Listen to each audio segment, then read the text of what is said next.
கதிர் ரூமில் இருக்காரு. பயங்கர கோவமாக இருக்காரு. அப்போ ராஜி சொல்கிறாங்க, இங்கே பாருங்கள், நீங்கள் வந்து பெட்டில் படுத்துக்கங்க அப்படின்னு சொல்கிறாங்க. அதை கேட்டோன்னே பயங்கரமாக கோவம் வருது. இங்கே எழுந்துரு, ஃபஸ்ட்டு மேலே எழுந்துரு நீ அப்படின்னு சொல்லிட்டு எழுப்புறாரு. அப்படியே ராஜி எழுந்துக்கிறாங்க. இங்கே பார், நான் உனக்காக எல்லாத்தையும் எழுந்துட்டேன். இந்த கட்டில் கூட என்னால் இழக்க முடியாது. நான் கட்டில் தான் படுப்பேன். நீ இங்கே படியில் எங்கேயாச்சும் போய் படி, இல்லை வெளியே போய் படு, எனக்கு தெரியாது அப்படின்னு சொல்லிட்டு கட்டிலில் படுத்துட்டாரு. அப்போ பயங்கரமாக கோவப்படுறாங்க ராஜி. மொரடன் எப்படி பண்ணுறான் பார் அப்படின்னு சொல்லிட்டு எழுந்து கோவமாக திட்டுறாரு கதிர். யார் மொரடன்? நானா மொரடன்? நீ ஓடி போனியே, அவன் நல்லவனா?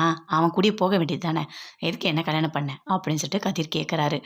எதுக்கு இப்போ நீ அவனை பற்றி பேசுகிற அப்படின்னு சொல்லிட்டு ராஜி சொல்கிறாங்க. சொல்லும் போதே பயங்கரமாக அழுதுகிட்டே இருக்காங்க. அப்போது சும்மா அழுதுகிட்டே இருக்காது, அப்படி நடிச்சுட்டே இருக்காது சரியா? உன்ன மாதிரி நடிப்பெல்லாம் நான் ஏமாற மாட்டேன் அப்படின்னு சொல்லிட்டு கதிர் சொல்கிறாரு. என்னை பார்த்தா உனக்கு நடிக்கிற மாதிரி இருக்கா அப்படின்னு சொல்லிட்டு ராஜி கேட்குறாங்க. ஆமாம் அப்படின்னு சொல்லிட்டு போயிட்டு கதிர் தூங்குறாரு. ஒரு பாயை எடுத்து போட்டு கீழே ராஜி படுத்துக்கிட்டு பயங்கரமாக அழுதுட்ருக்காங்க.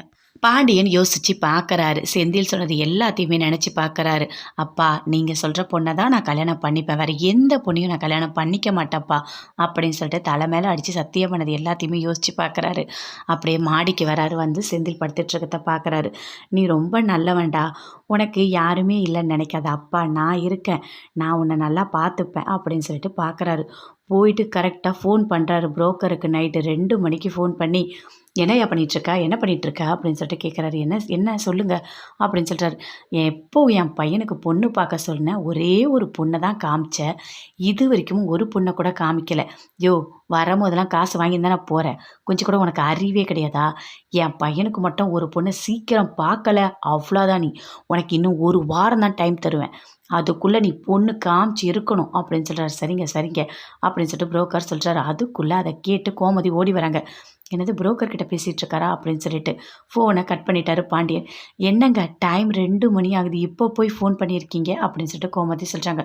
ஆமாம், பின்ன என் பையனுக்கு பொண்ணு பார்க்க சொன்னால் பார்க்கவே இல்லை. அவன் பாவம், மற்ற 2 பேருக்கும் கல்யாணம் ஆயிடுச்சு, இவன் மட்டும் கஷ்டப்பட்டுட்டு இருக்கான், இவனுக்கு சீக்கிரமாக கல்யாணம் பண்ணணும், அதனால தான் நான் புரோக்கருக்கு ஃபோன் பண்ணேன் அப்படின்னு சொல்லிட்டு அங்கேருந்து போகிறாரு. மீனா தூங்கிட்டு இருக்காங்க. அப்போது அவங்க வீட்டுக்கார் சொல்கிறாரு, மீனா நீ சூப்பராக இருக்க மீனா, அழகாக இருக்கல்ல, ஆனால் ஒன்றே ஒன்று நான் நினச்சேன், உன்னை கல்யாணம் பண்ணும்போது எனக்கு ஒரு வருத்தம் இருந்தது. நீ கொஞ்சம் பணக்கார வீட்டு பொண்ணு, உனக்கு தேவையானதெல்லாம் நல்லா வாங்கி தருவாங்க, ஆனால் இங்கே அப்படி இல்லைல்ல, அம்மா அப்பாவை தான் நாங்கள் நம்பி இருக்கோம், இங்கே வந்தால் நீ என்ன கஷ்டப்படுவியோ அப்படின்னு சொல்லிட்டு பயங்கரமாக நான் ஃபீல் பண்ணேன்.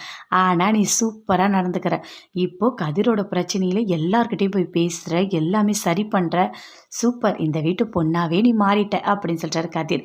ஆமாம், பின்ன இது என்னோட குடும்பம் தானே அப்படின்னு சொல்கிறாங்க. நீ தூங்கும் போது ரொம்ப அழகாக இருக்க மீனா அப்படின்னு சொல்லிட்டு சொல்கிறாரு அவங்க வீட்டுக்காரு. என்னது, தூங்கும் போது நல்லா இருக்கணும்? ஆமாம், சில பேர் தூங்கும் போது நல்லாவே இருக்க மாட்டாங்க, ஆனால் நீ தூங்கும் போது கூட அழகாக இருக்க அப்படின்னு சொல்கிறாரு. ஆமாம், இந்த மாதிரி இவ்வளோ பெரிய ஐஸ் கட்டியை மேலே வச்சா நான் எப்படிங்க தூங்குவேன் அப்படின்னு சொல்லிட்டு இருக்காங்க மீனா. என்ன, உன்னால் தூங்க முடியலையா, நான் தூங்க வைக்கிறேன் வா அப்படின்னு சொல்லிட்டு அவங்க வீட்டுக்காரர் சொல்கிறாரு. வீட்டில் எல்லா வேலையும் பண்ணிகிட்ருக்காங்க, அதுவும் அவசர அவசரமாக பண்ணிகிட்ருக்காங்க கோமதி. அப்போ தான் மீனா எழுந்து வராங்க.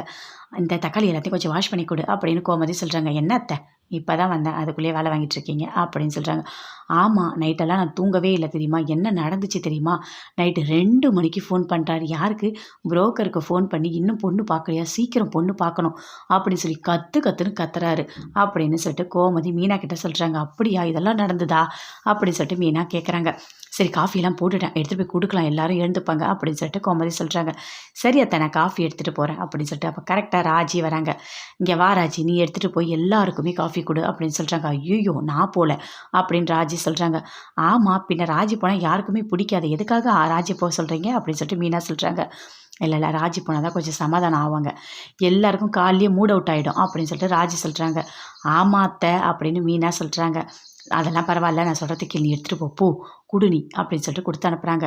ராஜி அப்படியே ஃபீல் பண்ணிக்கிட்டே எடுத்துகிட்டு போகிறாங்க. காஃபி எடுத்துகிட்டு போயிட்டு கோமதியோட தம்பிக்கு கொடுக்குறாங்க. கொடுமா கொடு, நான் வாங்கிக்கிறேன் அப்படின்னு சொல்லிட்டு வாங்கிக்கிறாரு. அவங்க அண்ணனுக்கும் கொடுக்குறாங்க, அவங்க அண்ணனும் வாங்கிக்கிறாரு. எல்லாருக்குமே கொடுத்துட்டு வராங்க. ஆனால் கதிர் மட்டும் பயங்கரமாக முறைக்கிறாரு, அவர் எடுக்கவே இல்லை. பாண்டியன் அப்போ தான் வராரு வாக்கிங் போயிட்டு. இந்தாங்க மாமா காஃபி எடுத்துக்கங்க அப்படின்னு சொல்லிட்டு கொடுக்குறாங்க. அவ்வளோ கோவம் வருது, அப்படியே முறைச்சி பார்க்குறாரு. ஆனால் அந்த காஃபியை வாங்கவே இல்லை, உள்ளே போயிட்டாரு. அச்சச்சோ! மாமாவா? மாமா கிட்ட காஃபி குடுத்தா அவ்வளதான். அவர்கிட்ட மாட்னா நாம அவ்வளதான் அப்படின்னு சொல்லிட்டு மீனா அப்படியே ஓரமா போறாங்க. அங்க அவரு காஃபி வாங்கவே இல்ல அத்த அப்படின்னு சொல்லிட்டு மீனா போயிட்டு கோமதி கிட்ட சொல்றாங்க. ஆமா அவரு கொஞ்சம் கோவக்காரர் தான். சரி வேண்டாம், வேண்டாம். நானே எடுத்துட்டு போய் அவருக்கு மட்டும் குடுக்குறேன் அப்படின்னு சொல்லிட்டு கோமதி காஃபி எடுத்துட்டு பாண்டியன் கிட்ட